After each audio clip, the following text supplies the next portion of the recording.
2023년 11월 서울 변두리의 한 무료급식소. 오전 11시 반이면 어김없이 나타나는 할머니가 있었다. 70 중반으로 보이는 그 할머니는 언제나 같은 길을 걸어왔다. 낡은 베이지색 점퍼에 검은색 면바지. 10년은 신었을 법한 운동화를 신고서. 허리는 조금 굽었지만 걸음걸이만큼은 또렷했다. 매주 월요일부터 금요일까지 비가 오나 눈이 오나 그 시간이면 급식소 문 앞에 섰다. 급식소 자원봉사자들은 그 할머니를 시계 할머니라고 불렀다. 정확히 같은 시간에 도착하기 때문이었다. 할머니는 줄을 설 때도 늘 마지막이었다. 다른 어르신들이 먼저 받으시라고 손짓하면 고개를 저으며 뒤로 물러섰다. 그렇게 모든 이들이 받고 난 뒤에야 식판을 들었다. 할머니, 오늘은 김치찌개예요. 많이 드세요. 26살 자원봉사자 최민재가 국자로 김치찌개를 듬뿍 퍼주었다. 할머니는 고개를 숙여 감사를 표하고는 구석 자리로 향했다. 언제나 그 자리였다. 창가에서 가장 먼 사람들의 시선이 닿지 않는 곳. 할머니는 천천히 밥을 먹었다. 한 숟가락 한 숟가락. 마치 그 시간이 하루 중 가장 소중한 시간인 것처럼.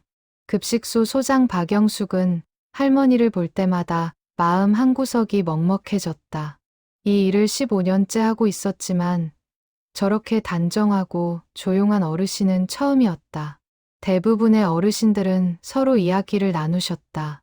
오늘 뉴스가 어땠느니, 자식들이 어떻다느니, 요즘 물가가 얼마나 올랐느니. 하지만 저 할머니만큼은 누구와도 말을 섞지 않았다. 소장님, 저 할머니 진짜 신기하지 않아요? 32살 자원봉사자 이연주가 식판을 닦으며 물었다. 박영숙은 할머니 쪽을 힐끗 보고는 고개를 끄덕였다. 옷차림은 깔끔한데 매일 오시잖아요. 가족은 안 계신가 봐요. 글쎄다. 여쭤보기도 그렇고. 할머니는 식사를 마치고 조용히 일어났다. 식판을 반납구에 놓으면서 봉사자들에게 또 한 번 고개를 숙였다. 그리고 온 길을 되돌아 사라졌다. 매번 같은 모습이었다. 11월에 찬바람이 급식소 문틈으로 스며들었다. 박영숙은 창밖으로 멀어지는 할머니의 뒷모습을 바라봤다. 저 할머니에겐 어떤 사연이 있을까? 왜 혼자이실까? 왜 말이 없으실까? 궁금했지만 물을 수가 없었다. 이곳을 찾는 모든 이들에게는 각자의 사연이 있었고 그것을 캐묻지 않는 것이 이곳의 불문율이었다. 하지만 사람들의 시선은 달랐다. 급식소를 오가는 다른 어르신들 사이에서 할머니에 대한 수군거림이 시작된 것은 그해 겨울부터였다. 저 양반 매일 오시네. 그러게. 혼자 사시나 봐. 자식들이 안 챙겨주나? 요즘 자식 있어봤자 뭐해. 다들 바쁘다고 안 찾아오잖아. 어느 날 오후 60대 후반의 한 여성 어르신이 박영숙에게 다가왔다. 소장님, 저 할머니 말이에요. 저 양반 매일 오는 거 좀 이상하지 않아요? 옷도 그렇게 깨끗한데 왜 매일 공짜 밥을 먹으러 올까요? 박영숙은 난처한 표情으로 대답했다. 그건 각자 사정이 있으시니까요. 사정이요? 저 나이에 자식도 없나? 연금도 없나? 요즘 노인들 기초연금 다 나오잖아요. 다른 어르신 하나가 거들었다. 맞아요. 우리보다 나이도 많아 보이는데 매일 여기 온다는 게 좀 진짜 힘드신 분들을 위한 곳 아니에요? 박영숙은 숨을 깊이 들이쉬었다.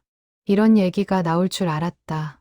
무료급식소를 운영하다 보면 항상 마주치는 문제였다. 진짜 어려운 사람과 덜 어려운 사람을 누가 판단할 수 있을까? 그 기준은 무엇일까? 여기는 도움이 필요하신 모든 분들을 위한 곳이에요. 누구도 거절하지 않습니다. 박영숙의 단호한 말에 어르신들은 더 이상 말하지 않았다. 하지만 시선은 여전했다. 할머니가 올 때마다 사람들의 눈길이 따라갔다. 어떤 이는 동정 어린 눈으로, 어떤 이는 의심 어린 눈으로. 할머니는 그 모든 시선을 느끼면서도 아무런 내색이 없었다. 그저 묵묵히 식사를 하고 고개를 숙여 인사하고 조용히 돌아갔다. 매일 똑같이 12월의 어느 날이었다. 밖에는 한방눈이 내렸다. 오전 11시 반. 할머니는 그날도 어김없이 나타났다. 하얀 눈이 어깨와 머리에 소복이 쌓여 있었다. 자원봉사자 최민재가 황급히 수건을 가져왔다. 할머니, 눈 좀 털고 드세요. 감기 걸리시겠어요. 할머니는 작게 미소 지으며 수건을 받았다. 그리고 조심스럽게 눈을 털어냈다. 그때였다. 할머니의 손목에서 무언가가 반짝였다. 금빛의 가느다란 팔찌. 오래된 것처럼 보였지만 분명 금이었다. 최민재는 순간 멈칫했다. 저 팔찌는 아주 잠깐 본 것이었지만 그 순간은 또렷했다. 할머니는 재빨리 손을 감추며 식판을 받았다. 하지만 옆에서 보던 다른 어르신 하나가 그걸 놓치지 않았다. 어머, 저거 금팔찌 아니야? 속삭임은 순식간에 퍼져나갔다. 급식소 안이 술렁였다. 사람들의 시선이 일제히 할머니에게 쏠렸다. 할머니는 고개를 더 깊이 숙인 채 구석 자리로 향했다. 그 뒷모습이 어느 때보다 작아 보였다. 그날 이후 수군거림은 더 커졌다. 할머니의 금팔찌 소동 이후 급식소의 분위기가 미묘하게 변했다. 그러게 내가 뭘 했어. 뭔가 이상하다니까. 금팔찌를 차고 무료급식을 먹으러 와. 그게 말이 돼? 팔아서 몇 달은 먹고 살 텐데. 우리 같은 사람들 밥그릇을 뺏는 거잖아. 급식소 안은 온통 할머니 이야기로 시끄러웠다. 박영숙은 여러 번 제지하려 했지만 소용없었다. 사람들의 입은 이미 열려 있었고 그 입에서 나오는 말들은 점점 날카로워졌다. 28살 자원봉사자 강지우는 이 상황이 불편했다. 그는 일주일에 2번 회사 업무를 마치고 이곳에 왔다. 봉사활동이 좋아서라기보다는 회사의 사회공헌 점수 때문이었다. 하지만 몇 달간 이곳에 나오면서 마음이 조금씩 변하고 있었다. 소장님, 이거 좀 심한 거 아닌가요? 저 할머니한테 강지훈이 조심스럽게 물었다. 박영숙은 힘없이 한숨을 내쉬었다. 나도 알아. 근데 어떻게 해. 사람들 입을 막을 수는 없잖아. 그래도 증거도 없이 이렇게 몰아가는 건 지훈 씨 말이 맞아. 근데 이해는 가. 여기 오시는 분들도 다들 힘드신 거 맞거든. 그런데 누군가 여유가 있어 보이면 상대적으로 박탈감을 느끼는 거지. 박영숙의 말에는 오랜 세월 이 일을 해온 사람만이 가질 수 있는 깊은 이해가 담겨 있었다. 할머니는 여전히 매일 왔다. 하지만 예전과 달라진 게 있었다. 사람들이 대놓고 수군거렸다. 할머니가 줄을 서면 앞사람이 힐끔힐끔 뒤를 돌아봤다. 할머니가 식사를 하면 몇몇이 노골적으로 쳐다봤다. 어느 날 점심시간 급기야 정면 충돌이 일어났다. 69살 김순자 씨가 할머니 앞을 가로막았다. 김순자는 이 급식소의 단골이었다. 혼자 사는 그는 기초생활수급자로 한 달 생활비가 50만 원이 채 안 됐다. 슬하에 자식이 둘 있었지만 연락이 끊긴 지 오래였다. 할머니, 잠깐만요. 김순자의 목소리에는 날이 서 있었다. 할머니가 걸음을 멈추고 고개를 들었다. 급식소 안이 조용해졌다. 뭔가 말씀드릴 게 있어요. 할머니, 솔직히 말씀해 보세요. 댁에 돈 있는 거 맞죠? 할머니는 대답하지 않았다. 다만 김순자를 조용히 바라볼 뿐이었다.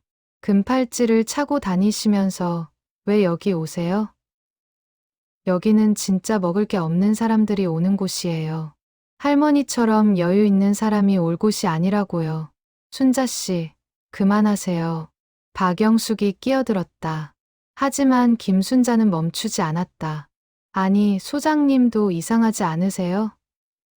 저 나이에 혼자 살면서 금팔찌를 차고 다닐 정도면 돈이 있다는 거잖아요. 그런 사람이 왜 공짜 밥을 먹으러 와요? 우리는 진짜 여기 안 오면 굶는 사람들이에요. 김순자의 목소리가 떨렸다. 분노보다는 절박함이 더 컸다. 그의 말에 몇몇 어르신들이 고개를 끄덕였다. 할머니는 여전히 말이 없었다. 다만 김순자를 바라보는 눈빛에 깊은 슬픔이 어려 있었다. 그 눈빛을 본 박영숙은 가슴이 철렁 내려앉았다. 할머니. 박영숙이 할머니에게 다가가려는 순간 할머니가 천천히 고개를 숙였다. 그리고 작은 목소리로 말했다. 죄송합니다. 그 짧은 말에 급식소 안이 더욱 조용해졌다. 할머니는 그대로 돌아서서 나가려 했다. 식판도 받지 않고. 할머니, 잠깐만요. 최민재가 황급히 쫓아갔다. 하지만 할머니는 이미 문 밖으로 나가고 있었다. 추운 12월의 바람이 급식소 안으로 밀려 들어왔다. 순자 씨, 어떻게 그럴 수가 있어요? 강지훈이 참지 못하고 말했다. 김순자는 입술을 깨물었다. 나도 하고 싶어서 한 말이 아니에요. 근데 진짜 이상하잖아요. 금팔찌를 차고 다니면서 그게 뭐가 이상해요? 돌아가신 남편이나 부모님이 주신 유품일 수도 있잖아요. 그걸 팔 수 없는 사정이 있을 수도 있고요. 강지훈의 말에 김순자는 대꾸하지 못했다. 급식소 안의 분위기가 무거워졌다. 그날 이후 사흘간 할머니는 오지 않았다. 박영숙은 그 사흘 동안 내내 불안했다. 할머니께 무슨 일이 생긴 건 아닐까? 아프신 건 아닐까? 혼자 계신다면 돌봐줄 사람은 있을까? 1000가지 생각이 머릿속을 떠나지 않았다. 나흘째 되는 날, 할머니가 다시 나타났다. 하지만 예전과 달랐다. 손목에 있던 금팔찌가 사라져 있었다. 할머니는 더 초라해 보였다. 아니, 어쩌면 처음부터 그랬는지도 몰랐다. 사람들이 금팔찌라는 하나의 물건 때문에 할머니를 다른 눈으로 봤던 것일 뿐. 김순자는 할머니를 보자 고개를 돌렸다. 미안함과 불편함이 뒤섞인 표정이었다. 다른 어르신들도 마찬가지였다. 할머니는 조용히 줄을 섰다. 여전히 맨 마지막에 최민재가 식사를 떠주면서 조심스럽게 물었다. 할머니, 괜찮으세요? 할머니는 고개를 끄덕였다. 그리고 작게 말했다. 걱정 끼쳐드려서 미안합니다. 그 말을 듣는 순간 최민재의 눈시울이 붉어졌다. 왜 할머니가 미안하다고 하시는 걸까? 잘못한 건 우리인데. 할머니를 의심하고 몰아세우고 상처 준 건 우리인데. 할머니는 구석 자리로 갔다. 그리고 천천히 식사를 시작했다. 그 모습을 지켜보던 박영숙은 창밖을 바라봤다. 12월의 하늘은 잔뜩 흐려 있었다. 곧 눈이 내릴 것만 같았다. 그날 저녁, 박영숙은 오래 생각에 잠겼다. 이 일을 시작한 지 15년, 수많은 사람들을 만났다. 모두가 각자의 사연을 안고 이곳을 찾았다. 가난, 외로움, 질병, 상실. 그 사연들은 하나같이 무거웠다. 하지만 그 무게를 재는 저울은 누구에게도 없었다. 저 할머니에게는 어떤 사연이 있을까? 왜 혼자이실까? 왜 매일 이곳을 찾으실까? 금팔찌는 무엇이었을까? 그리고 왜 그것을 벗으셨을까? 박영숙은 답을 알 수 없었다. 하지만 한 가지는 확실했다. 저 할머니는 우리가 생각하는 것보다 훨씬 더 깊은 이야기를 가지고 계신다는 것. 2024년이 되었다. 새해 첫날도 할머니는 왔다. 급식소 문을 열고 들어서는 할머니를 보며 박영숙은 새해 결심을 했다. 더 이상 묻지 않겠다고. 다만 따뜻하게 대하겠다고. 그것이 이곳에서 일하는 사람이 할 수 있는 최선이라고. 하지만 운명은 때때로 예상치 못한 방식으로 진실을 드러낸다. 그 진실이 드러나는 날은 그로부터 정확히 20달 후였다. 2003년 봄, 서울 강남의 한 오피스텔 건물. 그때 그녀의 이름은 윤예숙이었다. 51살의 그는 남편 박진수와 함께 작은 부동산 중개업소를 운영하고 있었다. 결혼한 지 30년, 슬아의 딸 하나와 아들 하나를 두었다. 평범하고 조용한 삶이었다. 박진수는 성실한 사람이었다. 말수는 적었지만 일에는 누구보다 열심이었다. 새벽 6시면 일어나 신문을 읽고 7시면 사무실로 향했다. 밤 9시에 집에 돌아와 간단히 저녁을 먹고 11시면 잠자리에 들었다. 30년간 한 번도 어기지 않은 일과였다. 윤혜숙도 마찬가지였다. 그는 오전 8시면 사무실에 나가 고객을 맞았다. 밝은 미소와 친절한 응대로 동네에서 소문난 중개인이었다. 오후 3시면 잠깐 나와 근처 시장에서 장을 보고 저녁 6시면 집에 돌아가 식사를 준비했다. 그렇게 하루하루가 반복되었다.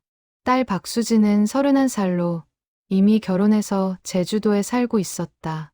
남편을 따라 내려간 지 5년째였다. 1년에 한두 번 서울에 올라오는 것이 전부였다. 통화도 한 달에 한 번 있을까 말까 했다. 바쁘다는 이유였다. 아들 박민호는 28살로 대기업에 다니고 있었다. 회사는 부산에 있었다. 명절에나 집에 오는 것이 고작이었다. 그나마도 이틀 만에 내려갔다. 할 일이 많다는 이유였다. 윤혜숙은 외롭지 않다고 스스로를 다독였다. 자식들이 잘 살고 있으니 그것으로 족하다고. 남편이 건강하니 그것만으로 감사하다고. 하지만 밤이면 텅 빈 집 안이 너무 조용했다. 그 조용함이 때때로 무서웠다. 그해 5월, 박진수가 쓰러졌다. 오전 10시, 사무실에서였다. 고객과 상담하던 중 갑자기 가슴을 움켜쥐고 쓰러진 것이다. 급성 심근경색. 병원으로 실려갔지만 의식을 되찾지 못했다. 사흘 밤낮을 중환자실에서 보낸 끝에 박진수는 눈을 떴다. 혜수가 희미한 목소리로 아내를 불렀다. 윤혜숙은 남편의 손을 꽉 잡았다. 눈물이 멈추지 않았다. 당신 괜찮아. 이제 괜찮아. 하지만 의사의 말은 달랐다. 심장 기능이 심각하게 약해져 있었다. 언제든 재발할 수 있었다. 절대 안정이 필요했다. 우리는 금물이었다. 박진수는 일을 그만두어야 했다. 30년간 하루도 쉬지 않고 일해온 사람이 갑자기 집에만 있게 되었다. 그에게는 고문이나 다름없었다. 무언가를 하고 싶어도 할 수 없었다. 몸이 따라주지 않았다. 경제적 어려움이 시작되었다. 사무실 월세, 생활비, 병원비, 저축해둔 돈이 빠르게 줄어들었다. 윤혜숙은 혼자서 사무실을 운영하려 했지만 역부족이었다. 고객이 점점 줄어들었다. 경쟁사는 늘어났고 경기는 나빠졌다.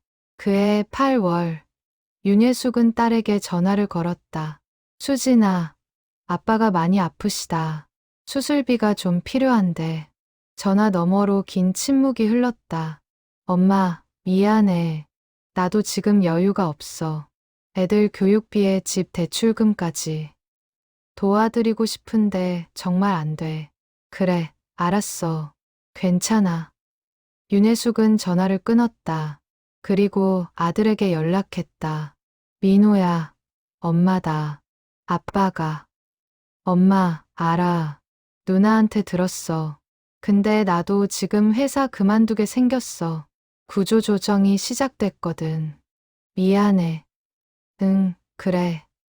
내가 더 걱정이구나. 전화를 끊고 윤혜숙은 한참을 그 자리에 앉아 있었다. 자식들을 탓할 수 없었다. 각자 살아가는 게 힘든 세상이었다. 부모라고 해서 언제까지나 자식에게 손을 벌릴 수는 없는 일이었다. 그해 9월, 중개업소를 정리했다. 더 이상 버틸 수 없었다. 밀린 월세와 빚을 갚고 나니 남은 것이 거의 없었다. 강남의 작은 아파트를 팔았다. 그리고 변두리의 작은 원룸으로 이사했다. 20평에서 5평으로. 그것만으로도 감사해야 했다. 박진수는 그 모든 과정을 무기력하게 지켜볼 수밖에 없었다. 한때 가장으로서 가족을 책임지던 그가 이제는 아내에게 짐이 되어버렸다. 그 사실이 그를 더욱 아프게 했다. 육체적 고통보다 정신적 고통이 더 컸다. 혜수가 미안해. 무슨 소리야. 당신 잘못이 아니잖아. 내가 더 잘했어야 했는데. 돈을 더 모아뒀어야 했는데. 그만해. 우리 충분히 잘 살았어. 윤혜숙은 남편을 안심시켰다. 하지만 밤이면 혼자 울었다. 욕실에 들어가 물소리에 묻혀 소리 없이 눈물을 흘렸다. 남편 앞에서는 강해야 했다. 무너지면 안 됐다. 그해 10월, 박진수의 상태가 다시 악화되었다. 두 번째 심근경색이었다. 이번에는 더 심각했다. 한 달간 병원에 입원했다. 퇴원할 때 의사가 말했다. 더 이상 무리하시면 안 됩니다. 극도로 조심하셔야 해요. 윤혜숙은 간병과 생계를 동시에 책임져야 했다. 낮에는 파트타임으로 청소 일을 했다. 시간당 5,000원. 하루 4시간 일하면 2만 원. 한 달이면 50만 원 남짓. 거기에 박진수의 기초생활수급비를 합쳐도 100만 원이 안 됐다. 원룸 월세가 40만 원. 관리비가 10만 원. 병원비와 약값이 20만 원. 남는 것은 30만 원. 둘이 한 달을 살아가기에는 턱없이 부족했다. 어느 날 동네 주민센터 게시판에서 무료급식소 안내문을 보았다. 점심 한 끼를 무료로 제공한다는 내용이었다. 윤혜숙은 한참을 그 안내문 앞에 서 있었다. 가야 할까 말아야 할까. 평생 남에게 손을 벌려본 적 없는 사람이었다. 자존심이 허락하지 않았다. 하지만 현실은 냉혹했다. 하루 2끼로 줄였던 식사를 다시 한 끼로 줄여야 할 판이었다. 윤혜숙은 결심했다. 자존심보다 생존이 중요했다. 남편을 살려야 했다. 그러려면 자신도 건강해야 했다. 2003년 11월, 윤혜숙은 처음으로 무료급식소를 찾았다. 손이 떨렸다. 문 앞에 서서 한참을 망설였다. 안으로 들어가는 것이 너무나 어려웠다. 하지만 결국 문을 열었다. 그 순간 그의 인생에서 새로운 20년이 시작되었다. 첫날 윤혜숙은 식사를 거의 하지 못했다. 목구멍으로 넘어가지 않았다. 주변 시선이 신경 쓰였다. 자신이 너무 초라하게 느껴졌다. 하지만 배가 고팠다. 생존해야 했다.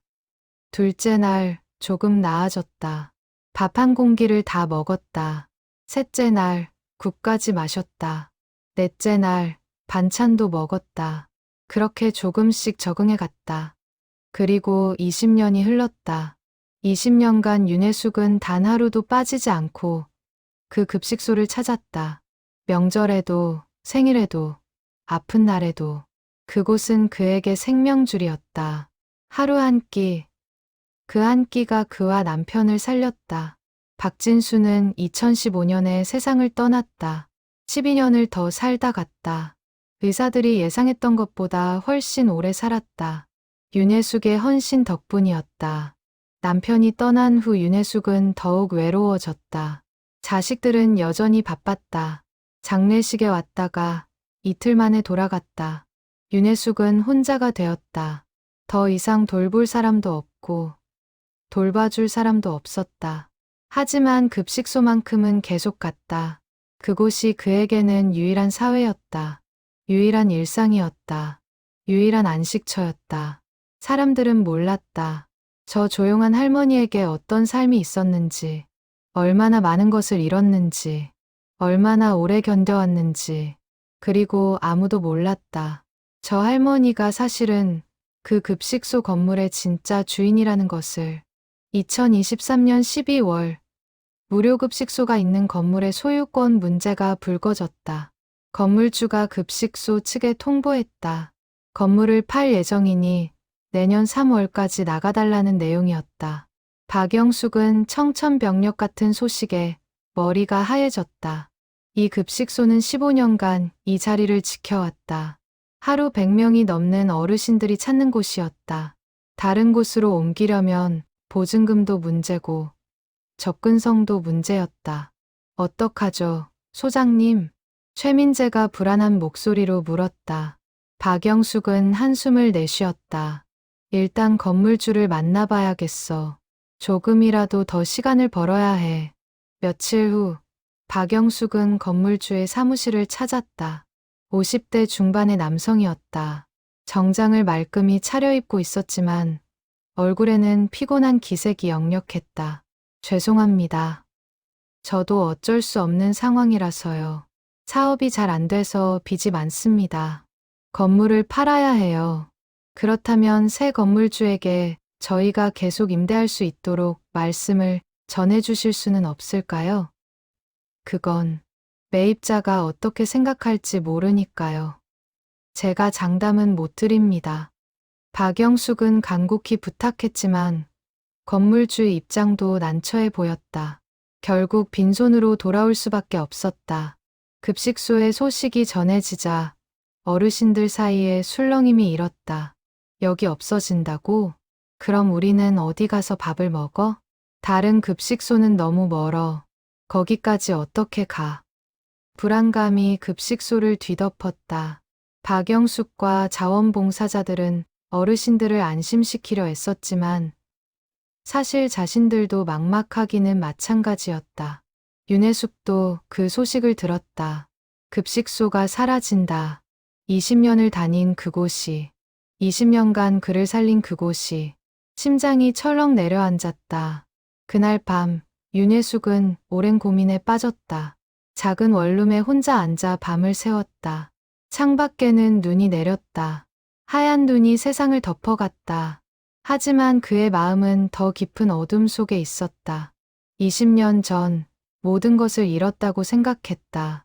집도 사업도 건강도 자존심도. 하지만 하나만은 지켰다. 바로 강남에 있던 작은 상가 건물. 그것은 결혼 초기 남편과 함께 아껴서 산 것이었다.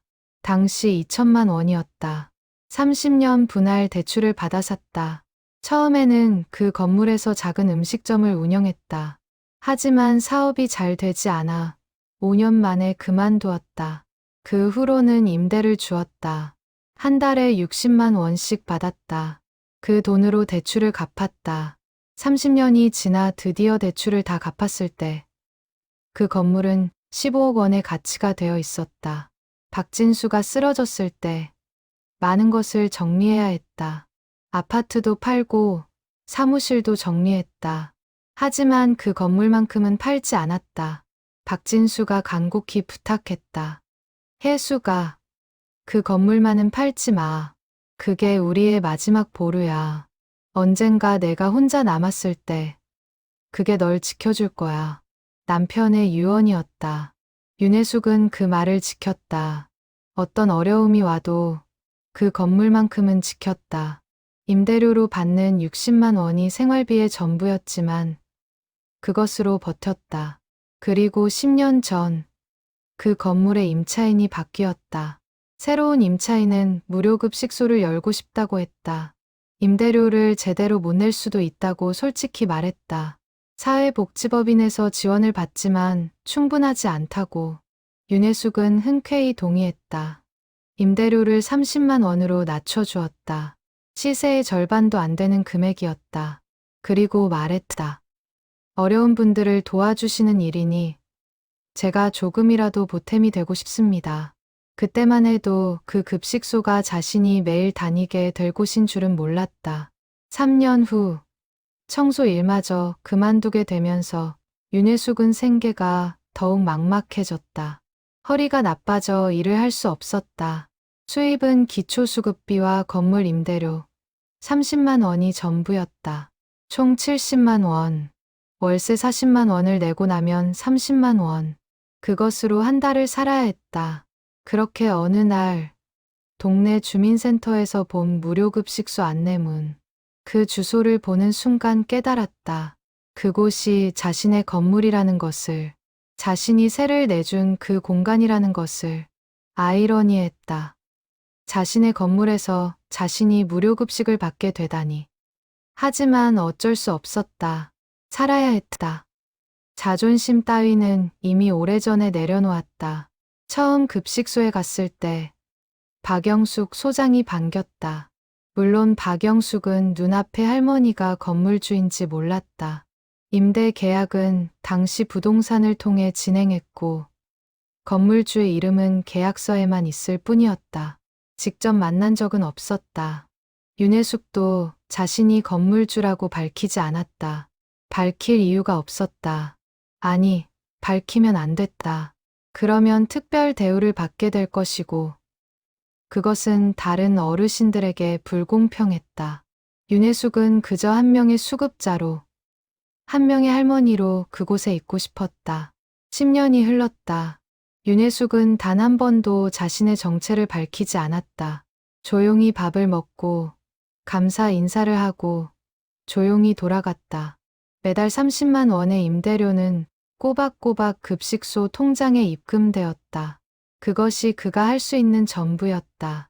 그리고 이제 그 건물을 팔아야 할 상황이 왔다. 건물주라는 사람은 사실 관리인일 뿐이었다.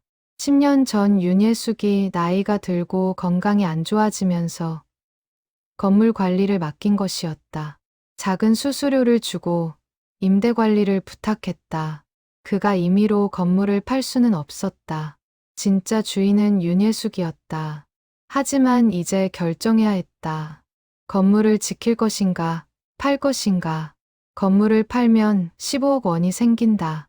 그 돈이면 남은 인생을 편하게 살 수 있다. 요양원에 들어갈 수도 있고, 자식들에게 도움을 줄 수도 있다.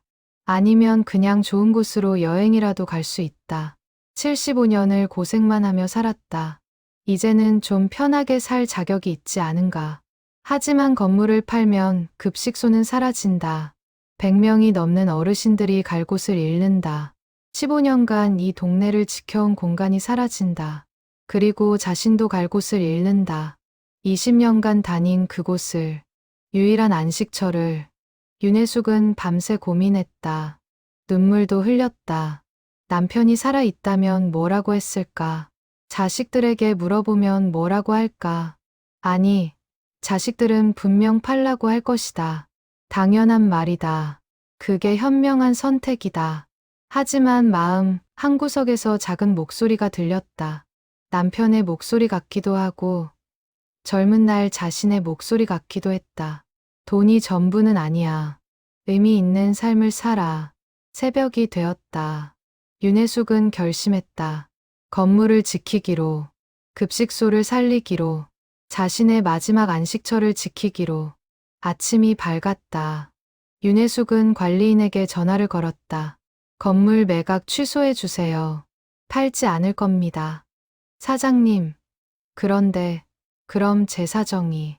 이해합니다. 당신도 힘드시겠죠. 하지만 이 건물은 팔 수 없어요. 대신 관리비는 조금 올려드릴게요. 관리인은 당황했지만 결국 수긍했다. 계약서상 건물주가 윤혜숙인 이상 그의 결정이 우선이었다. 며칠 후 박영숙에게 연락이 왔다. 건물 매각이 취소되었다는 소식이었다. 건물주가 마음을 바꿨다고. 급식소는 계속 운영할 수 있다고. 박영숙은 믿을 수 없었다. 며칠 전만 해도 확정된 일이었는데 무엇이 건물주의 마음을 바꾼 걸까? 하지만 이유는 중요하지 않았다. 급식소가 살아남았다는 것이 중요했다. 여러분, 좋은 소식이에요. 건물주가 매각을 취소했대요. 우리 급식소 계속할 수 있어요. 박영숙의 외침에 급식소 안이 환호성으로 가득 찼다. 어르신들이 서로를 껴안고 기뻐했다. 자원봉사자들도 눈물을 흘렸다. 윤혜숙도 그 자리에 있었다. 구석 자리에서 조용히 밥을 먹으며 그 광경을 지켜봤다. 사람들의 환한 얼굴을 보니 가슴이 뭉클했다. 자신이 옳은 선택을 했구나 싶었다. 그날 밤 윤혜숙은 오랜만에 편안한 잠을 잤다. 꿈에 남편이 나타났다. 남편은 미소를 지으며 말했다. 잘했어, 혜숙아. 정말 잘했어. 2024년 2월. 급식소에는 평화가 찾아왔다. 건물 매각 소동이 지나간 후 어르신들은 안도했다. 다시 일상으로 돌아갔다. 윤혜숙도 여전히 매일 같은 시간에 왔다. 하지만 무언가 달라진 것이 있었다. 사람들의 눈빛이 조금 부드러워졌다. 건물주가 마음을 바꾼 것에 대한 감사함이 급식소 전체에 퍼져 있었다. 건물주가 참 좋은 분인가 봐. 그러게. 돈보다 사람을 생각하시는 분인가 봐. 요즘 그런 사람이 어디 있어. 대단하시다. 사람들은 만난 적도 없는 건물주에게 감사했다. 누군가는 급식소 벽에 감사 메시지를 적어 붙였다. 건물주님 감사합니다. 좋은 일 하셨습니다. 복 많이 받으실 거예요. 윤혜숙은 그 메시지들을 볼 때마다 얼굴이 화끈거렸다. 부끄러웠다. 자신이 특별한 일을 한 것도 아닌데 사람들은 감사해했다. 그저 당연한 일을 했을 뿐인데 3월의 어느 날 윤혜숙의 손목에 다시 금팔찌가 나타났다. 그동안 서랍 깊은 곳에 넣어뒀던 것이었다. 사람들의 수군거림이 부담스러워 벗어두었던 그것. 하지만 이제는 다시 찰 수 있을 것 같았다. 건물을 지키기로 결심한 후 마음이 한결 가벼워졌다. 다른 사람의 시선이 예전만큼 신경 쓰이지 않았다. 그 금팔찌는 남편이 준 것이었다. 결혼 30주년 기념으로 2001년이었다. 그때는 아직 여유가 있었다. 사업도 잘 됐고 자식들도 건강했고 미래도 밝아 보였다. 남편은 팔찌를 채워주며 말했다. 혜수가 30년간 고생 많았어. 이제부터는 편하게 살자. 하지만 2년 후 모든 것이 무너졌다. 남편의 건강도, 경제도, 삶도. 윤혜숙은 여러 번 그 팔찌를 팔려고 했다. 돈이 필요했다. 하지만 매번 팔지 못했다. 그것은 남편과의 마지막 행복한 기억이었다. 그것만큼은 지키고 싶었다. 30만 원. 금 시세가 오르기 전 감정을 받았을 때의 가격이었다. 지금은 아마 50만 원은 받을 것이다. 한 달 생활비. 하지만 윤혜숙은 팔지 않았다. 그 돈으로 한 달을 버틴다 해도 그 다음 달은 끝이 없었다. 차라리 그 기억을 지키는 게 나았다. 그런데 그날 급식소에서 누군가 말했다. 어머, 할머니, 그거 진짜 금팔찌 맞네요. 젊은 자원봉사자였다. 악의는 없었다. 그저 호기심이었다. 하지만 그 말 한마디에 분위기가 달라졌다. 아, 저번에 그 얘기?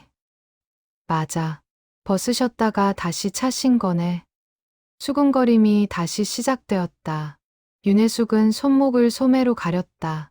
하지만 이미 늦었다. 사람들은 봤다. 김순자가 다가왔다. 지난번 할머니를 대놓고 따졌던 그 사람. 하지만 이번에는 표정이 달랐다. 미안함이 섞여 있었다. 할머니, 저번에는 제가 너무 심했어요. 미안해요. 윤혜숙은 고개를 저었다. 아니에요. 괜찮아요. 그 팔찌. 혹시 돌아가신 분이 주신 거예요? 윤혜숙은 잠시 망설이다가 고개를 끄덕였다. 네, 남편이. 그럼 그렇지. 제가 짐작했어야 했는데. 할머니 같은 분이 그냥 사치품을 차고 다니실 리가 없죠. 김순자의 말에 다른 어르신들도 고개를 끄덕였다. 분위기가 누그러졌다. 사람들은 더 이상 금팔찌에 대해 뭐라고 하지 않았다. 오히려 윤혜숙을 따뜻하게 대했다. 하지만 윤혜숙은 마음이 편치 않았다. 사람들이 자신에게 친절한 이유가 동정 때문이라는 걸 알았다. 불쌍한 할머니, 남편이 돌아가시고 혼자 사는 할머니, 팔아서 돈이 될 팔찌도 못 파는 할머니. 사실은 달랐다. 윤혜숙에게는 15억짜리 건물이 있었다. 언제든 팔면 여생을 편하게 살 수 있었다. 하지만 그것을 말할 수 없었다. 말하면 모든 게 달라질 것이다. 사람들은 이해하지 못할 것이다. 왜 돈이 있으면서 여기 오냐고. 왜 가난한 척하냐고. 왜 우리를 속이냐고. 하지만 윤예숙은 속인 게 아니었다. 그는 정말 가난했다. 건물이 있다고 해서 부자는 아니었다. 그 건물은 팔 수 없는 것이었다. 팔면 급식소가 사라지고 100명의 어르신들이 갈 곳을 잃는다. 그리고 자신도 잃는다. 4월이 되었다. 봄 기운이 완연했다.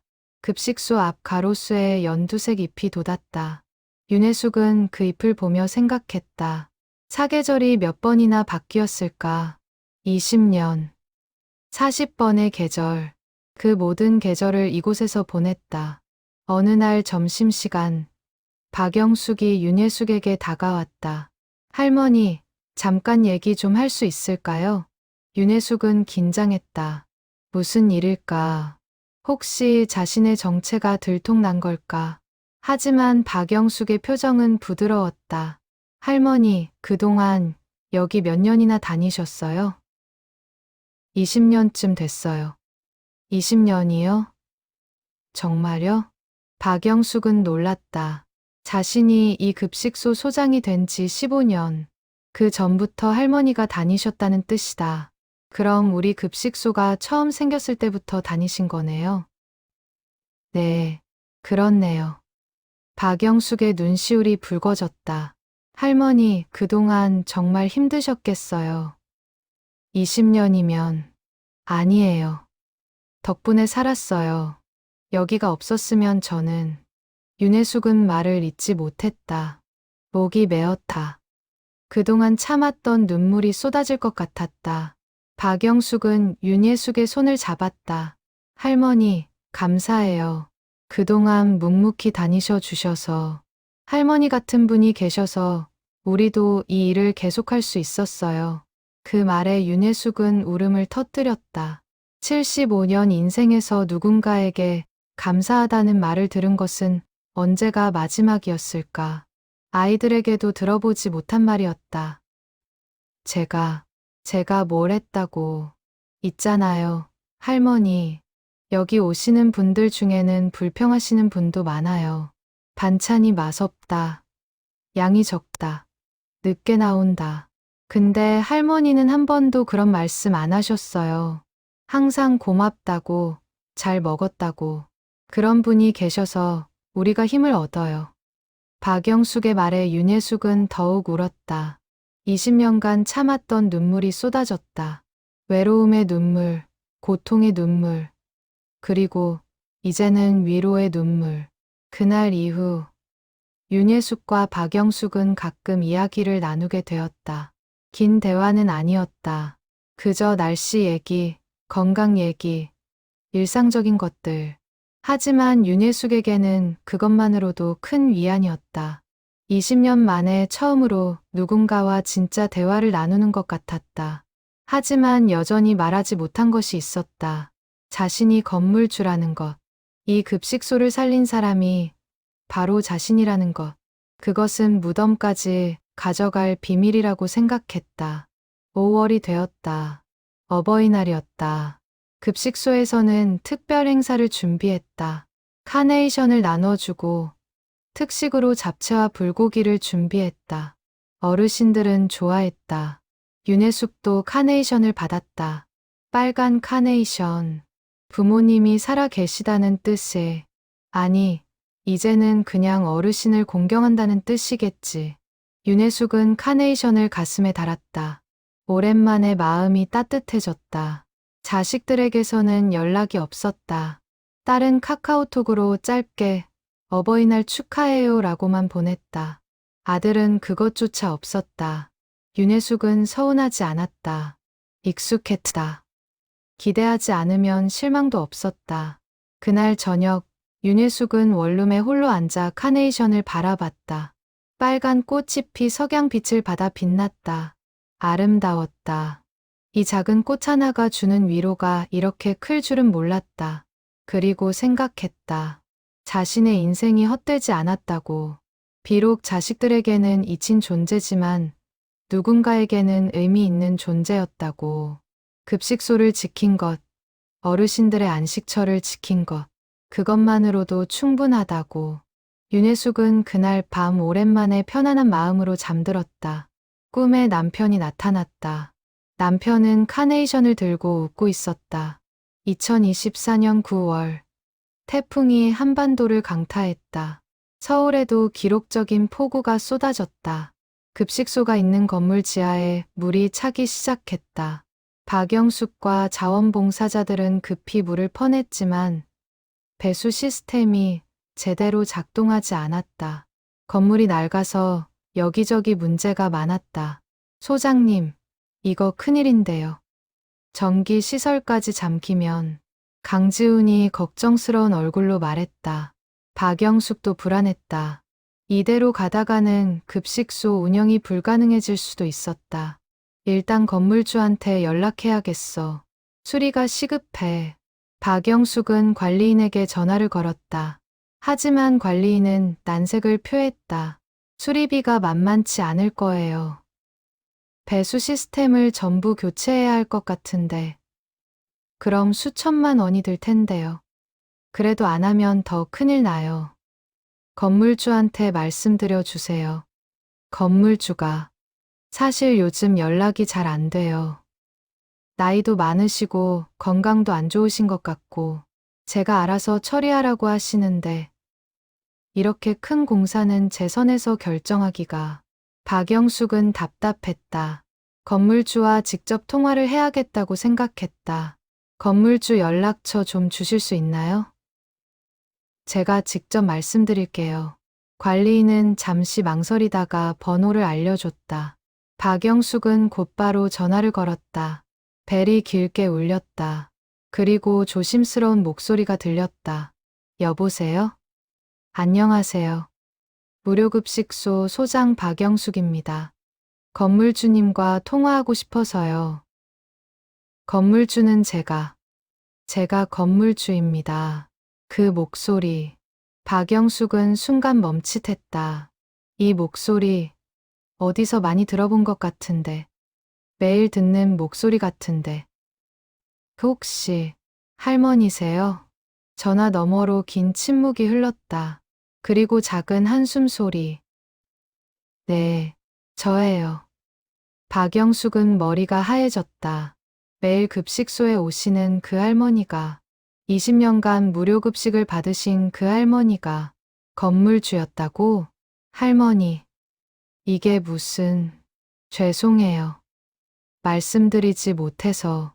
박영숙은 전화를 끊고 한참을 그 자리에 서 있었다. 믿을 수 없었다. 아니, 믿고 싶지 않았다. 너무나 충격적인 사실이었다. 다음 날, 윤혜숙은 평소처럼 급식소에 왔다. 하지만 분위기가 달랐다. 박영숙이 심각한 표정으로 기다리고 있었다. 할머니, 사무실로 잠깐 오시겠어요? 윤혜숙은 고개를 끄덕였다. 그리고 박영숙을 따라 작은 사무실로 들어갔다. 문을 닫자 박영숙이 물었다. 할머니, 정말 이 건물 주세요? 네, 그럼 20년간 여기 다니시면서 자기 건물인 걸 알고 계셨어요? 네, 10년 전부터는 알고 있었어요. 박영숙은 의자에 주저앉았다. 너무나 많은 질문이 머릿속에 떠올랐다. 왜, 어떻게, 무엇 때문에?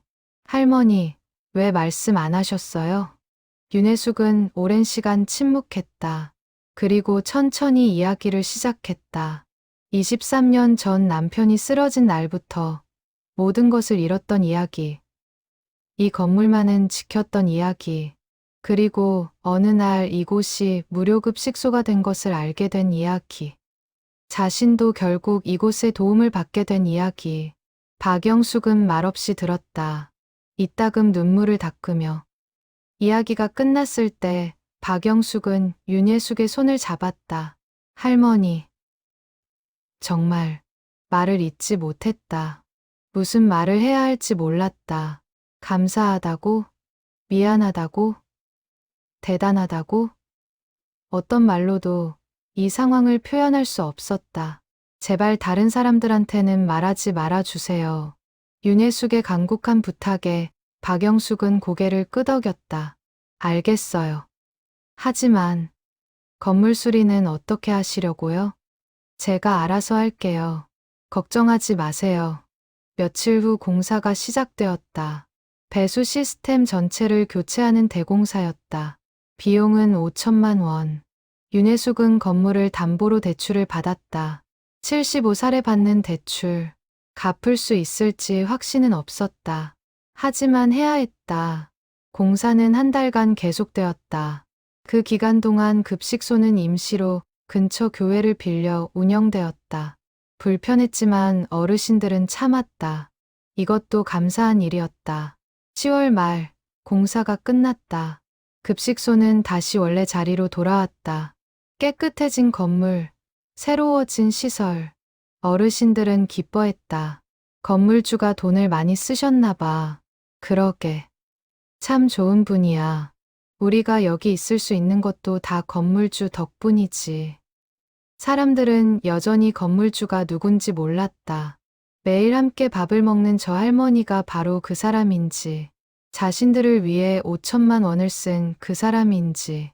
윤혜숙은 평소처럼 구석 자리에 앉아 조용히 밥을 먹었다. 하지만 박영숙만은 알았다. 그리고 가끔 눈이 마주치면 서로 작게 미소 지었다. 그것으로 충분했다. 11월이 되었다.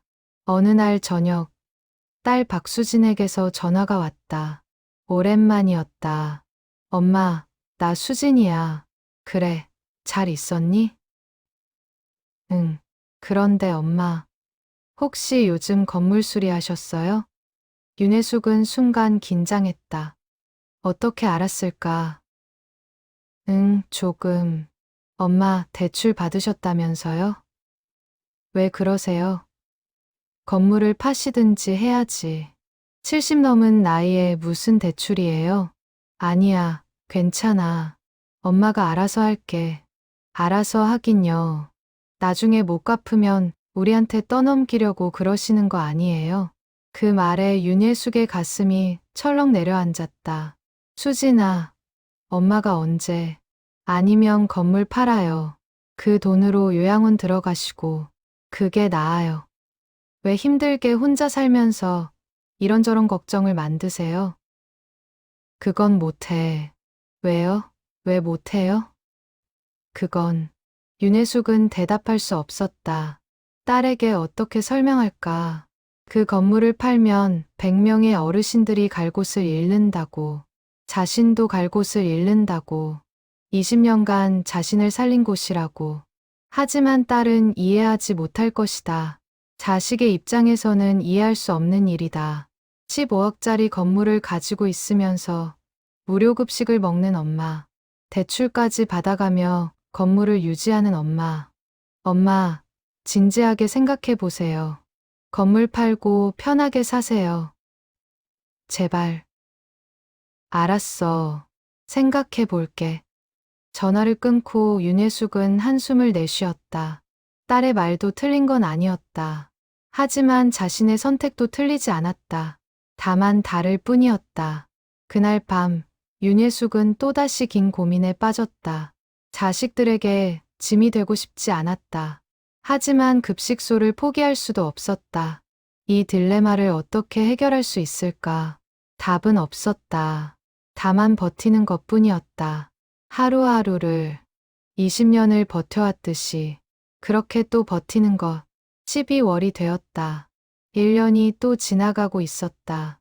윤혜숙은 여전히 매일 급식소에 왔다. 그리고 박영숙만은 알았다.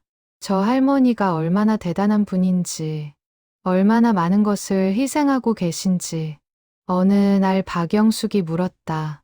할머니, 후회 안 하세요? 뭘? 건물을 지키신 것. 윤혜숙은 잠시 생각하다가 고개를 저었다. 아니요. 후회 안 해요. 이게 제가 할 수 있는 일이니까요. 그 대답에 박영숙은 눈물을 글썽였다. 그리고 다짐했다. 이 비밀은 끝까지 지키겠다고. 할머니의 뜻을 존중하겠다고. 하지만 세상에 영원한 비밀은 없었다. 그 진실이 세상에 알려지는 날이 바로 코앞까지 다가와 있었다.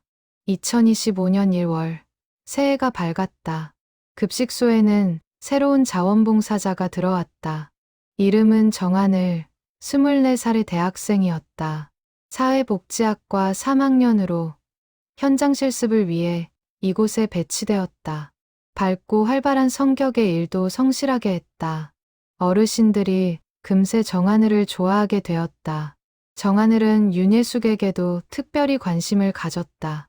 항상 조용하고 단정한 그 할머니가 신경 쓰였다. 다른 어르신들처럼 수다를 떨지도 않고 불평을 하지도 않았다. 그저 조용히 식사를 하고 감사 인사를 하고 돌아갔다. 소장님, 저 할머니 특이하시네요. 정하늘이 박영숙에게 말했다. 박영숙은 순간 긴장했다. 특이하다니? 너무 조용하시잖아요. 다른 분들은 서로 얘기도 하고 그러는데 그냥 성격이 그러신가 봐. 박영숙은 애써 태연한 척했다. 하지만 속으로는 불안했다. 혹시 정하늘이 뭔가 눈치챈 걸까? 2월 어느 날 급식소에 세무서 직원이 찾아왔다. 연말정산 관련 서류를 확인하러 온 것이었다. 박영숙은 필요한 서류를 준비했다. 그 중에는 건물 임대차 계약서도 있었다. 건물주가 윤예숙 씨시네요. 세무서 직원이 계약서를 보며 말했다. 그 순간 정하늘의 귀가 쫑긋했다. 윤예숙, 어디서 들어본 이름인데. 네, 그렇습니다. 박영숙이 대답했다. 세무서 직원은 몇 가지 더 확인하고 돌아갔다. 하지만 정하늘은 그 이름이 머릿속에서 떠나지 않았다. 윤예숙, 윤예숙, 어디서 들었더라. 며칠 후 정하늘은 급식소 등기부등본을 정리하다가 그 이름을 다시 발견했다. 건물 소유자 윤예숙, 그리고 주소가 적혀 있었다. 정하늘은 호기심이 생겼다. 건물주는 어떤 사람일까? 이렇게 좋은 일을 하시는 분이면 만나 뵙고 싶다. 감사 인사라도 드리고 싶다. 3월의 어느 토요일, 정하늘은 그 주소를 찾아갔다. 변두리의 낡은 다세대 주택이었다. 정하늘은 조금 놀랐다. 건물주라면 좋은 곳에 사실 줄 알았는데 2층에 있는 호수를 찾아 초인종을 눌렀다. 잠시 후 문이 열렸다. 그리고 나타난 사람을 보는 순간 정하늘은 얼어붙었다. 할머니? 윤혜숙도 놀란 표정으로 정하늘을 바라봤다. 하늘씨, 여기는 어떻게? 두 사람은 한참을 서로를 바라봤다. 정하늘의 머릿속이 빠르게 돌아갔다. 건물주 윤혜숙, 그리고 눈앞의 할머니. 같은 사람? 아니, 그럴 리 없다. 동명이인이겠지. 할머니, 혹시 여기 윤혜숙 씨 계세요? 내가 윤혜숙이야. 정하늘은 숨이 멎는 것 같았다. 매일 급식소에 오시는 그 할머니가, 무료 급식을 받으시는 그 할머니가 건물주였다고? 할머니, 이게 들어올래? 여기서 얘기하긴 그러니까. 윤혜숙은 정하늘을 안으로 들였다. 5평 남짓한 작은 원룸, 낡은 가구들, 초라한 살림. 정하늘은 주위를 둘러보며 혼란스러웠다. 건물주가 이런 곳에 산다고? 윤혜숙은 정하늘에게 차를 내왔다. 그리고 조용히 말했다. 궁금한 거 많지? 네. 할머니, 정말 급식소 건물주세요? 응. 그럼 왜 급식소에? 윤혜숙은 긴 이야기를 시작했다. 정하늘에게 했던 것과 같은 이야기. 아니, 더 자세한 이야기. 젊은 시절의 이야기, 남편의 이야기, 자식들의 이야기, 그리고 22년간의 이야기. 정하늘은 눈물을 흘리며 들었다. 이야기가 끝났을 때 정하늘은 울먹이며 물었다. 할머니, 왜 건물을 안 파세요? 팔면 편하게 사실 수 있잖아요. 팔면 급식소가 없어지잖아. 다른 곳으로 옮기면 되죠. 옮기는 것도 돈이야. 보증금도 필요하고. 그리고 다른 곳은 접근성이 안 좋아. 여기는 지하철역에서 가깝거든. 어르신들이 오시기 편해. 그래도. 그리고 나도 여기가 필요해. 22년을 다닌 곳이야. 나한테는 집보다 더 중요한 곳이야. 정하늘은 할 말을 잃었다. 이 할머니는 자신을 위해서라도 건물을 지키고 계셨다. 급식소가 사라지면 자신도 갈 곳을 잃는다는 것을 알고 계셨다. 할머니, 이 사실을 다른 사람들한테 알려야 하는 거 아니에요? 할머니가 이렇게 대단한 일을 하셨는데. 안 돼. 윤혜숙의 목소리가 커졌다. 정하늘은 깜짝 놀랐다. 할머니가 이렇게 강하게 말씀하시는 걸 처음 봤다. 미안해. 놀랐지? 근데 정말 안 돼. 사람들이 알면 모든 게 달라져. 나는 그냥 한 명의 할머니로 있고 싶어. 특별한 사람이 아니라. 하지만 부탁이야. 하늘아, 비밀로 해줘. 소장님한테도 말하지 마. 소장님은 이미 아세요. 뭐, 작년에 알게 되셨대요. 건물 수리 때문에. 윤혜숙은 놀랐다. 박영숙이 알고 있었구나.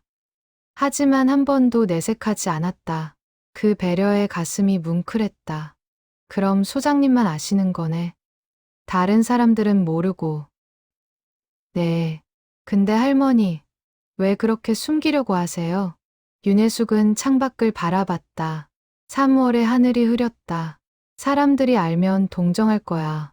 아니면 이상하게 생각하거나. 건물 주면서 왜 무료 급식을 먹어? 그렇게 말하겠지. 나는 그런 시선이 싫어. 그냥 평범하게 대해줬으면 좋겠어. 정하늘은 고개를 끄덕였다. 이해했다. 할머니는 특별 대우를 원하지 않으셨다. 그저 평범한 어르신으로, 급식소의 한 사람으로 있고 싶으셨다. 알겠어요. 할머니, 비밀로 할게요. 고마워. 정하늘은 그날 많은 것을 배웠다. 진정한 선행은 드러내지 않는 것이라는 것을, 누군가를 돕는다는 것은 그 사람의 자존심을 지켜주는 것이라는 것을. 며칠 후, 정하늘은 박영숙에게 조심스럽게 물었다. 소장님, 윤혜숙 할머니, 건물 주시죠? 박영숙은 놀란 표정으로 정하늘을 바라봤다. 어떻게 알았어? 등기부등본 보다가. 그리고 할머니 댁에 다녀왔어요. 하늘씨, 걱정 마세요. 아무한테도 안 말할게요. 할머니랑 약속했어요. 박영숙은 안도의 한숨을 쉬었다. 다행이다. 할머니 뜻이 그러시니까 우리도 지켜드려야지. 네. 근데 소장님, 할머니 정말 대단하시죠? 응. 세상에서 제일 대단하신 분이야. 두 사람은 서로를 바라보며 작게 웃었다. 그리고 다짐했다. 이 비밀은 끝까지 지키겠다고. 하지만 세상 일은 예측할 수 없다. 때로는 의도하지 않은 방식으로 진실이 드러나기도 한다. 그리고 그날이 바로 2달 후에 다가오고 있었다. 2025년 5월. 지역 신문사에서 급식소를 취재하러 왔다. 어버이날 특집 기사를 준비하는 중이었다.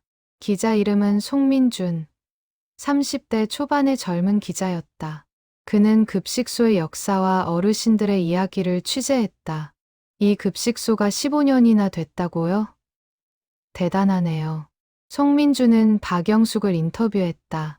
급식소 운영의 어려움, 보람, 앞으로의 계획 등을 물었다.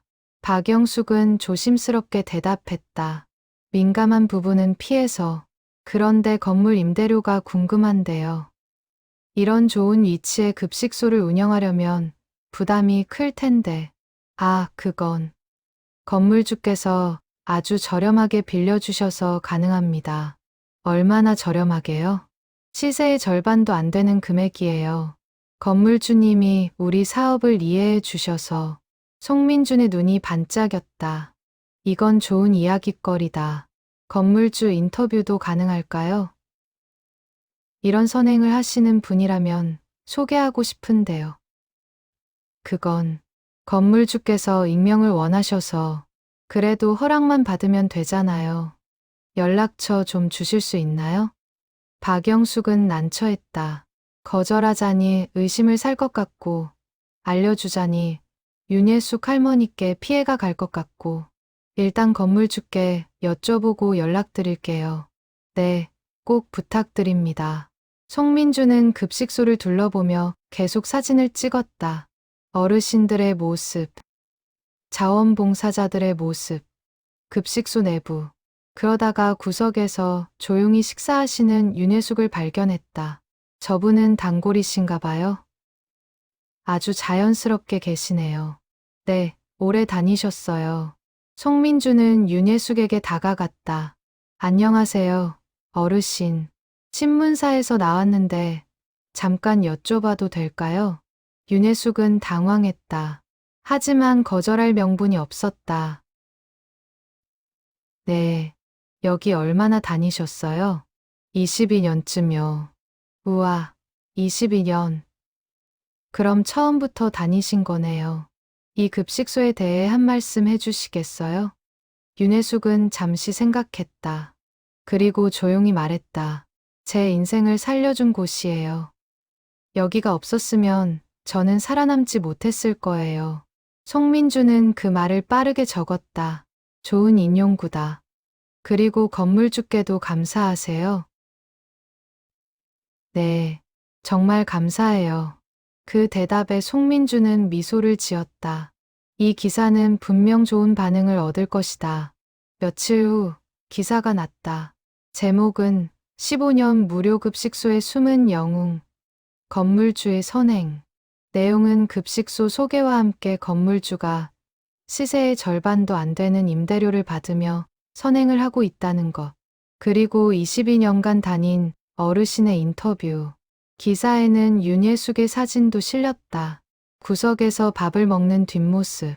얼굴은 보이지 않았지만 분위기는 전해졌다. 기사는 생각보다 큰 반응을 얻었다. 지역 커뮤니티에서 화제가 되었다. 요즘 같은 세상에 저런 건물주가 있다니. 건물주 찾아서 감사 인사라도 하고 싶다. 우리 동네 자랑. 하지만 문제는 거기서 시작되었다. 기사를 본 한 네티즌이 댓글을 달았다. 근데 건물주가 누군지 궁금하네요. 혹시 아시는 분? 다른 네티즌이 답했다. 저도 궁금해요. 등기부등본 떼보면 나오려나? 그리고 정말로 누군가 등기부등본을 확인했다. 건물주 이름 윤혜숙, 주소까지 공개되었다. 인터넷은 무섭도록 빨랐다. 건물주 이름 윤혜숙이래요. 주소는 XX동 XX번지. 근데 그 주소가 다세대 주택이네. 건물주 치고는 별로 안 좋은 곳에 사시는 듯. 댓글은 계속 달렸다. 그리고 어느 순간 누군가 눈치챘다. 기사에 나온 할머니, 이름도 윤예숙 아니에요? 진짜네. 22년 다녔다는 그 할머니. 설마, 같은 사람? 에이, 그럴 리가. 동명이인이겠죠. 하지만 의심은 커졌다. 몇몇 사람들이 직접 확인하기 시작했다. 급식소를 방문해서 윤예숙 할머니를 찾았다. 그리고 건물 등기부등본상의 주소와 비교했다. 일주일 후 온라인 커뮤니티에 글이 올라왔다. 충격 22년간 무료급식 받은 할머니가 사실은 건물주였다. 글에는 증거들이 첨부되어 있었다.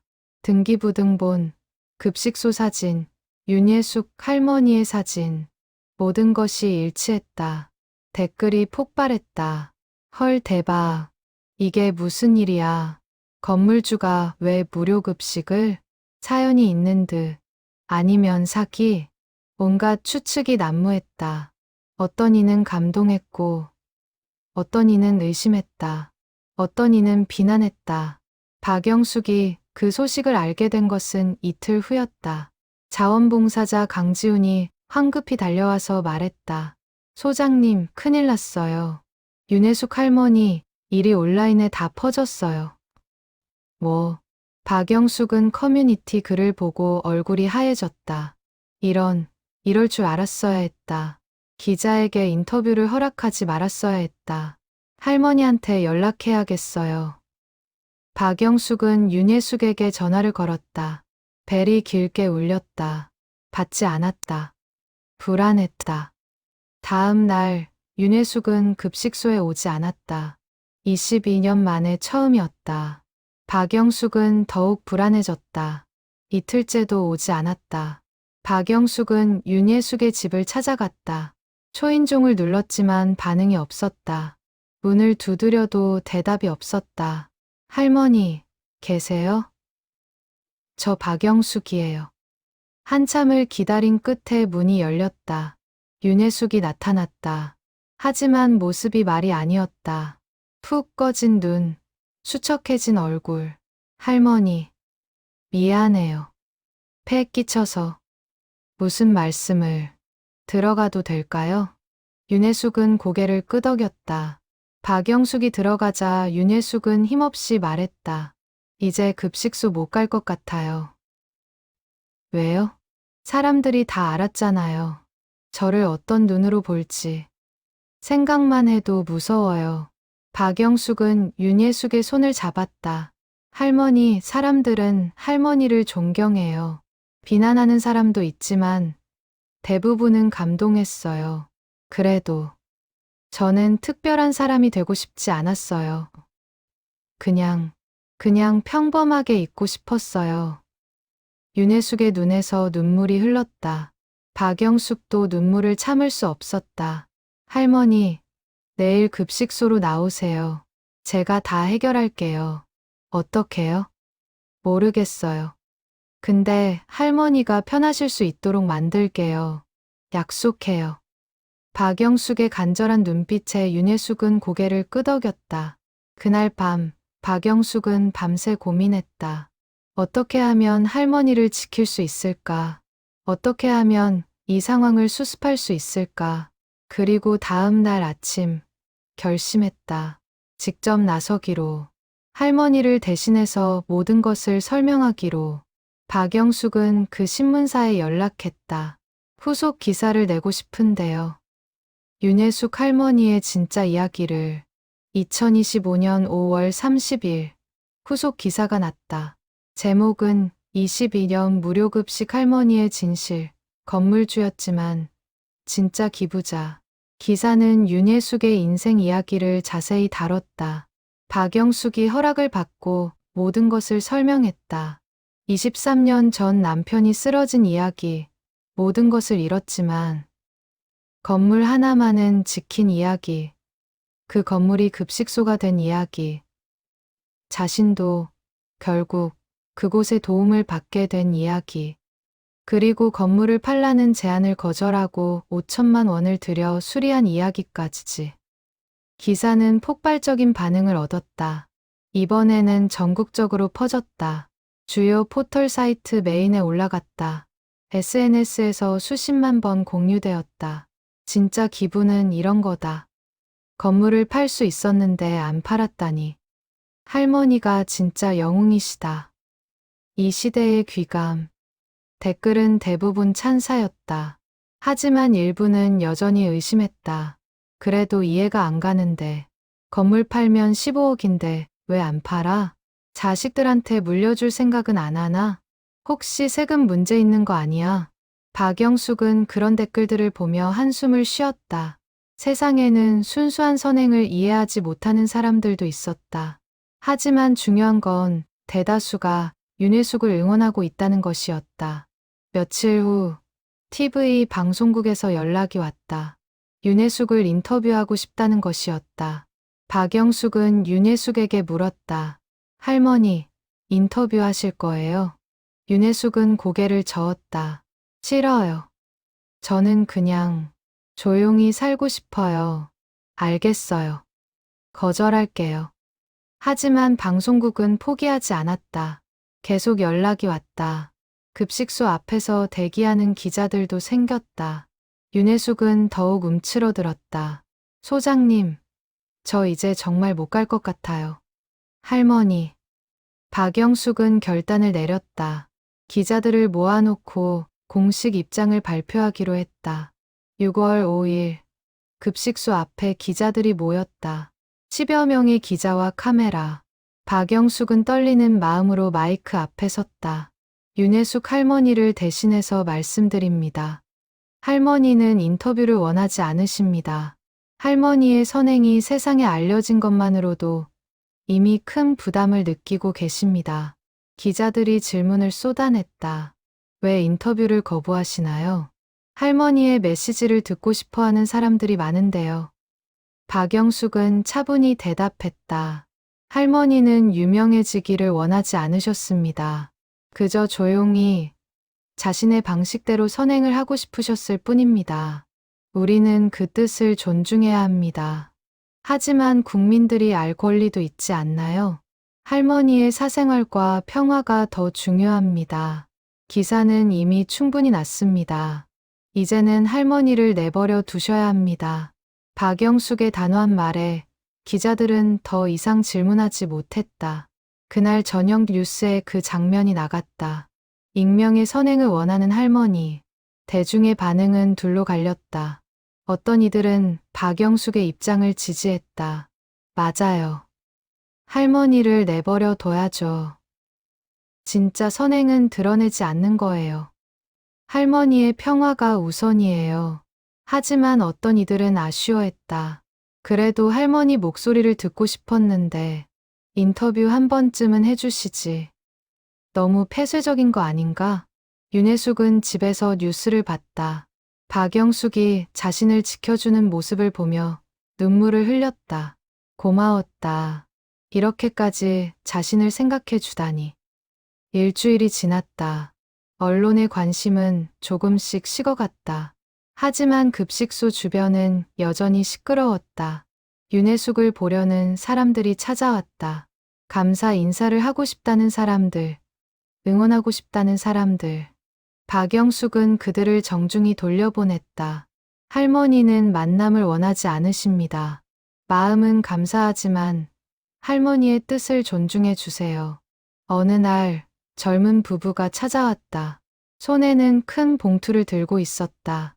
저희 할머니께 전해주세요. 작은 성의입니다. 봉투 안에는 100만 원이 들어 있었다. 박영숙은 난처했다. 이건 받을 수 없어요. 꼭 전해주세요. 할머니 덕분에 우리가 많은 걸 배웠어요. 우리도 나누며 살아야겠다고 다짐했어요. 박영숙은 결국 받았다. 그리고 윤혜숙에게 전했다. 윤혜숙은 봉투를 보며 한참을 말이 없었다. 이 돈, 급식소 운영비로 쓰세요. 할머니, 이건 할머니께 드리는 거예요. 아니에요. 저는 필요 없어요. 급식소에 쓰세요. 더 많은 분들을 도울 수 있잖아요. 박영숙은 윤혜숙의 손을 잡았다. 할머니, 정말 대단하세요. 그 후로도 후원금이 계속 들어왔다. 10만 원, 20만 원, 50만 원. 많은 사람들이 윤혜숙의 이야기에 감동받아 기부했다. 윤혜숙은 모든 돈을 급식소에 기부했다. 한 달 만에 모인 금액이 3천만 원이 넘었다. 박영숙은 믿을 수 없었다. 이 돈으로 우리가 뭘 할 수 있을까요? 더 많은 분들을 도울 수 있어요. 저녁 급식도 시작할 수 있고 반찬 배달 서비스도 할 수 있어요. 급식소는 확장되었다. 점심뿐 아니라 저녁에도 운영하기 시작했다. 거동이 불편한 어르신들을 위한 반찬 배달도 시작했다. 모든 것이 윤혜숙 덕분이었다. 7월이 되었다. 윤혜숙은 조심스럽게 다시 급식소에 나오기 시작했다. 처음에는 사람들의 시선이 부담스러웠다. 모두가 자신을 쳐다봤다. 하지만 그 시선은 예전과 달랐다. 수군거림이 아니라 존경이었다. 동정이 아니라 감사였다. 할머니, 감사합니다. 할머니 덕분에 우리가 여기 있어요. 할머니, 건강하세요. 어르신들이 하나둘씩 인사를 건넸다. 윤혜숙은 어색하면서도 따뜻한 마음이 들었다. 김순자가 다가왔다. 예전에 윤혜숙을 대놓고 따졌던 그 사람. 할머니, 정말 죄송해요. 제가 너무 몰랐어요. 아니에요. 괜찮아요. 아니에요. 저는 할머니를 오해했어요. 용서해 주세요. 김순자의 눈에서 눈물이 흘렀다. 윤혜숙은 김순자의 손을 잡았다. 다 지난 일이에요. 이제는 그냥 친구로 지내요. 그 말에 김순자는 더욱 울었다. 그리고 윤혜숙을 꼭 안았다. 주변 사람들도 눈물을 흘렸다. 그날 이후 급식소의 분위기가 완전히 바뀌었다. 사람들은 윤혜숙을 특별하게 대하지 않으려 노력했다. 하지만 동시에 더 따뜻하게 대했다. 그것은 특별 대우가 아니라 진심 어린 존경이었다. 윤혜숙도 조금씩 마음을 열었다. 22년 만에 처음으로 다른 어르신들과 대화를 나누기 시작했다. 날씨 얘기, 건강 얘기, 옛날 얘기. 소소한 일상이었지만 윤예숙에게는 큰 변화였다. 어느 날 점심시간, 윤예숙은 처음으로 구석 자리가 아닌 다른 자리에 앉았다. 창가 자리, 햇살이 비치는 밝은 자리, 옆에는 김순자가 있었다. 할머니, 밥 맛있어요? 응, 맛있어. 다행이다. 오늘 김치찌개가 특히 맛있는 것 같아요. 두 사람은 나란히 앉아 밥을 먹었다. 22년 만에 윤예숙은 혼자가 아니었다. 누군가와 함께였다. 박영숙은 그 모습을 보며 미소 지었다. 정하늘도 옆에서 같이 웃었다. 소장님, 할머니 표정이 정말 밝아지셨어요. 그러게. 드디어 할머니도 행복해지시는 것 같아. 그날 저녁, 윤혜숙은 오랜만에 편안한 마음으로 집에 돌아왔다. 원룸은 여전히 작고 초라했지만 마음만큼은 넓고 따뜻했다. 창밖을 보니 별이 빛나고 있었다.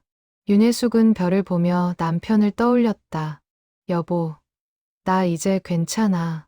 외롭지 않아. 친구들도 생겼어. 그렇게 중얼거리는 윤혜숙의 얼굴에는 미소가 번졌다. 75년 인생에서 가장 평화로운 순간이었다. 2025년 10월. 가을이 깊어졌다. 급식소 앞 은행나무는 노랗게 물들어 있었다. 윤혜숙은 그 나무를 보며 세월의 흐름을 느꼈다. 22년. 그 긴 시간 동안 나무는 얼마나 많은 계절을 보냈을까. 자신처럼. 요즘 윤혜숙은 몸이 예전 같지 않았다. 아침에 일어나기가 힘들었다. 허리도 아프고 다리도 아팠다. 75세. 이제는 진짜 노인이구나 싶었다. 하지만 급식소는 여전히 나갔다. 하루도 빠지지 않고 그곳이 자신의 삶이었으니까. 어느 날 딸 박수진에게서 전화가 왔다. 오랜만이었다. 엄마, 나 수진이야. 그래, 잘 있었니? 엄마, 뉴스 봤어. 엄마 이야기. 윤혜숙은 침묵했다. 딸이 뭐라고 할까? 비난할까? 아니면 이해해 줄까? 엄마, 왜 말 안 했어? 그렇게 힘들게 살고 계셨으면서 너희한테 걱정 끼치기 싫었어. 엄마, 전화 너머로 딸의 울음소리가 들렸다. 미안해, 엄마. 나 정말 몰랐어. 엄마가 그렇게까지 힘든 줄. 나는 그냥 엄마가 괜찮으신 줄만 알았어. 괜찮아, 수진아. 내 잘못이 아니야. 아니야. 내 잘못 맞아. 나는 효도도 안 하면서 엄마한테 건물 팔라고만 했잖아. 엄마 마음도 모르고. 윤혜숙의 눈에서 눈물이 흘렀다. 20년 만에 듣는 딸의 진심 어린 사과였다.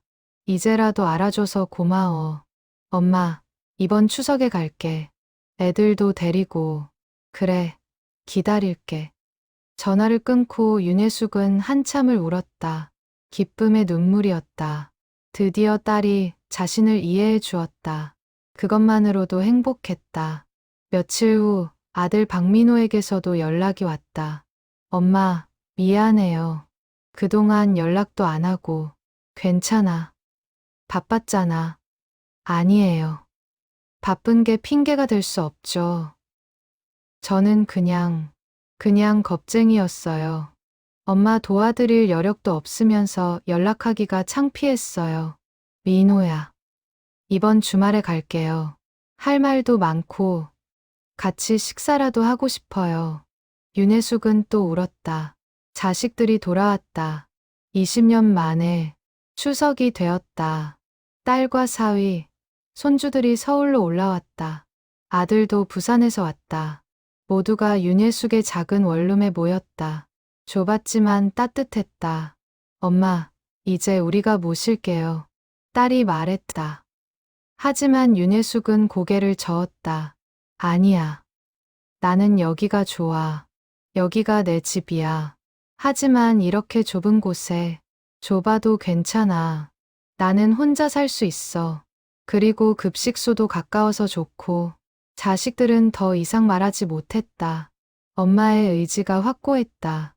대신 자주 연락할게. 그리고 가끔 놀러와. 네, 엄마. 꼭 그럴게요. 그날 저녁 온 가족이 함께 급식소를 방문했다. 박영숙은 반갑게 맞아주었다. 어머, 가족분들 오셨네요.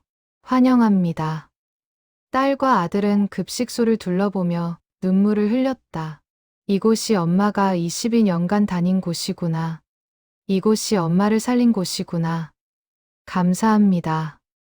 저희 엄마 돌봐주셔서.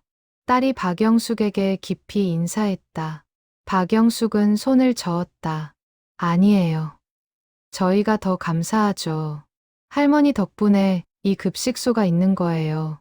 그날 온 가족이 함께 급식소에서 식사를 했다. 윤혜숙은 손주들에게 밥을 떠주며 행복해했다. 이런 날이 올 줄 몰랐다. 가족과 함께 이곳에서 밥을 먹는 날이 11월이 되었다. 윤혜숙의 건강이 더 나빠졌다. 병원에 갔더니 의사가 말했다. 심장이 많이 약해져 있어요. 무리하시면 안 됩니다. 얼마나 조심해야 하나요? 최대한 안정을 취하셔야 해요. 격한 운동은 절대 금물이고 스트레스도 피하세요. 윤혜숙은 고개를 끄덕였다. 하지만 급식소는 계속 갔다. 그것이 자신에게는 스트레스 해소였으니까. 12월 15일, 윤혜숙의 생일이었다. 76세가 되는 날, 급식소에서 작은 파티를 열어주었다. 케이크와 미역국, 그리고 어르신들의 축하. 할머니, 생일 축하해요. 100세까지 사세요. 건강하세요. 윤혜숙은 촛불을 끄며 소원을 빌었다. 모두가 건강하고 행복하길. 이 급식소가 오래오래 유지되길. 그리고 자신도 조금 더 이곳과 함께할 수 있길. 파티가 끝나고 박영숙이 물었다. 할머니, 소원 뭐 빌었어요? 윤혜숙은 미소 지으며 대답했다. 비밀이에요. 말하면 안 이루어진대요. 그날 저녁, 박영숙은 윤혜숙을 집까지 바래다 주었다. 추운 겨울 바람이 불었다. 할머니, 감기 조심하세요. 고마워요. 소장님. 항상 신경 써주셔서 당연한 거예요. 할머니는 저희 소중한 가족이에요. 윤혜숙은 그 말에 가슴이 따뜻해졌다. 가족. 그렇구나. 급식소 사람들이 이제는 가족이구나. 12월 20일. 윤혜숙은 박영숙에게 편지를 썼다. 손으로 직접 쓴 긴 편지였다. 소장님께 22년 동안 저를 따뜻하게 맞아주셔서 감사합니다. 제가 이렇게 오래 살 수 있었던 건 이 급식소 덕분입니다. 저는 이제 많이 지쳤습니다. 언제까지 버틸 수 있을지 모르겠어요. 하지만 후회는 없습니다. 제 인생의 마지막 22년이 가장 의미 있었으니까요. 제가 떠나고 나면 건물은 급식소에 기증하겠습니다. 이미 유언장을 작성해 뒀어요. 자식들도 동의했습니다. 그 건물이 영원히 어르신들을 위한 공간으로 사용되길 바랍니다. 소장님, 그리고 모든 자원봉사자 여러분, 어르신 여러분께 감사드립니다. 저를 있는 그대로 받아주셔서, 특별하지 않은 한 사람으로 대해주셔서 사랑합니다. 윤혜숙 올림. 박영숙은 편지를 읽으며 눈물을 흘렸다. 정하늘도, 강지훈도, 최민재도 함께 울었다. 할머니. 그날 오후 박영숙은 윤혜숙을 찾아갔다. 그리고 편지에 대해 물었다. 할머니, 무슨 일 있으세요? 아니에요. 그냥 하고 싶은 말을 써뒀어요. 할머니, 어디 아프세요? 조금. 하지만 괜찮아요. 박영숙은 윤혜숙의 손을 잡았다. 할머니, 힘드시면 말씀하세요. 우리가 도와드릴게요. 고마워요. 정말 고마워요. 그날 밤, 윤혜숙은 오랜 꿈을 꿨다. 남편이 나타나 손을 내밀었다. 혜숙아, 이제 쉬어도 돼. 충분히 잘했어. 아직 안 돼. 조금만 더 있다 갈게. 그래, 천천히 와. 기다릴게. 남편은 미소 지으며 사라졌다. 윤혜숙은 평화로운 표정으로 잠들었다. 다음 날 아침, 윤혜숙은 평소처럼 일어나 준비를 했다. 오늘도 급식소에 가야지. 오늘도 그곳 사람들을 만나야지. 오전 11시 반, 윤혜숙은 급식소 문을 열었다. 22년간 수천 번도 넘게 연 그 문을. 익숙한 냄새, 익숙한 소리, 익숙한 얼굴들. 할머니, 오늘도 오셨네요. 할머니, 여기 앉으세요. 할머니, 오늘 특식이에요. 불고기. 윤혜숙은 미소 지으며 자리에 앉았다. 더 이상 구석자리가 아니었다. 한가운데 모두가 볼 수 있는 곳. 윤혜숙이 마침내 속해 있는 곳. 식사를 하며 윤혜숙은 주변을 둘러봤다. 이 사람들, 이 공간, 이 시간. 모든 것이 소중했다. 그날 윤혜숙은 처음으로 식사 후 마이크를 잡았다. 모두가 놀란 표정으로 윤혜숙을 바라봤다. 여러분, 윤혜숙의 목소리가 떨렸다. 저는 22년 동안 여기 다녔습니다. 처음에는 부끄럽고 창피했어요. 하지만 이제는 자랑스럽습니다. 여기 있는 것이. 사람들이 조용히 들었다. 여러분 덕분에 제가 살았습니다. 밥을 먹여주셔서가 아니라 외롭지 않게 해주셔서 살았어요. 감사합니다. 정말 감사합니다. 윤혜숙의 눈에서 눈물이 흘렀다. 급식소 안의 모든 사람도 함께 울었다. 그리고 사랑합니다. 여러분 모두를. 마지막 말을 남기고 윤혜숙은 자리에 앉았다. 박수 소리가 터져 나왔다. 모두가 일어나 박수를 쳤다. 윤혜숙은 고개를 숙여 인사했다. 그날 저녁, 윤혜숙은 집에 돌아와 창밖을 바라봤다. 겨울 하늘에는 별이 빛나고 있었다. 남편도 저 별들 중 하나가 되었겠지. 여보, 나 행복해. 정말 행복해. 윤혜숙은 그렇게 중얼거리며 미소 지었다. 76년의 인생. 힘들었지만 의미 있었다. 후회 없었다.